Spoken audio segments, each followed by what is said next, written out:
In these uncertain times in India, I collected a set of questions regarding COVID 19 that my friends and family, including me, had. I then reached out to these panel of doctors: Dr. Samiran, Panda, Director and Scientist at ICMR and NARI, Executive Director Medical Coal India Limited, CMO and Deputy CMO Coal India Limited Headquarters.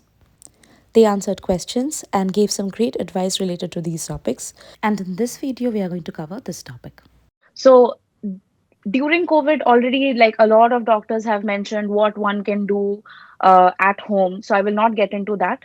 Also, it's been heard that like patients are being treated case by case basis because everybody's body is different and like different people are responding to different medicines.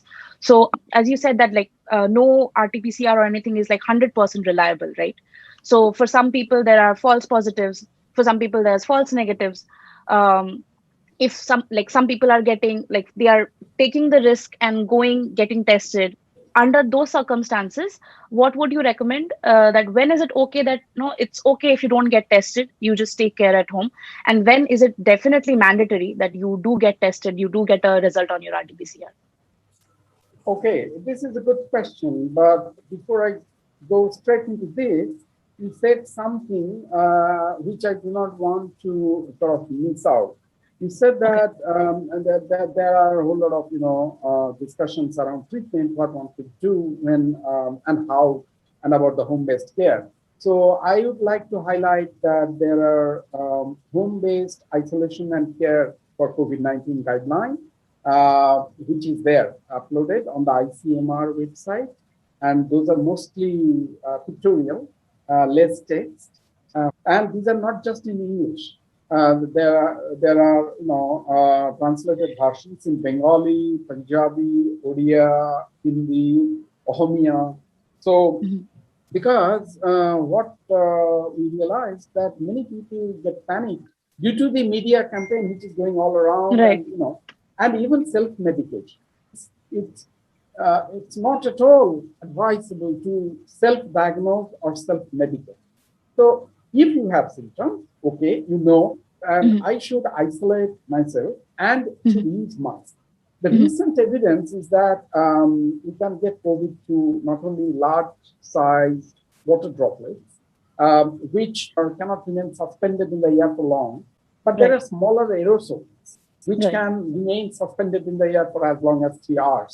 So absolute must is even to use mask if I am with my family members, and it's not a Mhm. must that all the family members who should, sit around the dining table maintain a distance. Mhm. And in terms of taste, uh, so when that person who is not infected is falsely diagnosed as positive, then I have to say that the test has got low specificity. So Okay. specificity is about negatives getting detected as negative.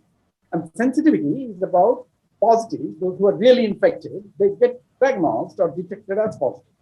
Okay. So if I have symptoms and the situation is such that my possibility of being COVID positive is high, but rapid antigen detection test is detecting me as negative, I should not still, lower my guards down. I should still, be in home isolation. So one thing which is very, very, very important is to have a pulse oximeter. Mhm. And with the pulse oximeter, I monitor my oxygen saturation 3 times a day. And with the thermometer, I monitor my temperature 3 times a day.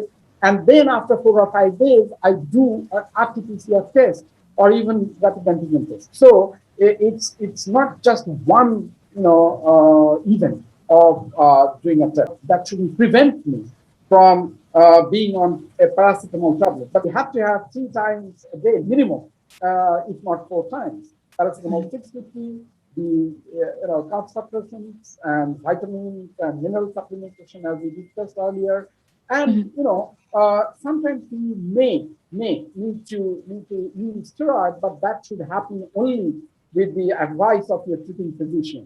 So that's why I said that self-medication is not a good idea. But to be in a room which has got cross ventilation, Okay. that allows these aerosols not to remain suspended in a confined space for long. So Okay. that actually will reduce the risk of other family members from being infected. So, Right. so this is what is important. And again, mask, mask, mask.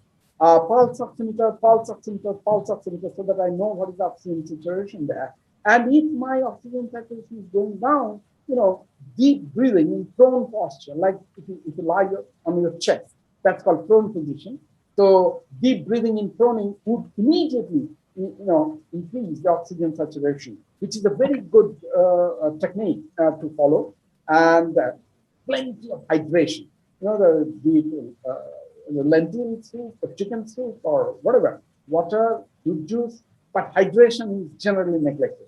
The last important point I would say that was about happy hypoxia. Hypoxic condition where young people do not monitor their oxygen. They remain okay because their body copes well, but they then land up in the hospital in pretty advanced stage, and the lung is affected. If you do, HRCT, high resolution, CT of the chest, it's quite damaged. So it's so very important to monitor, temperature and monitor oxygen saturation, irrespective of your age. Follow. So Mm, spread this message all around. definitely. So, is there any verified or certified oximeters that they should get, or like anything is fine? That's a very good question. Go to Amazon and you'll see plenty, and everybody Right, right, claims that you are saving 1,999 rupees. So right, I right. rather, I go by the known names of us. I do not know what Krishnendu and other doctors there have to say, but I would, go for probably Acusure or Omron, the companies that we are familiar with. But Okay, in today's world, you get to see a range of companies freelance. right, right. For interviews and other section, check the link description below or other videos in this channel.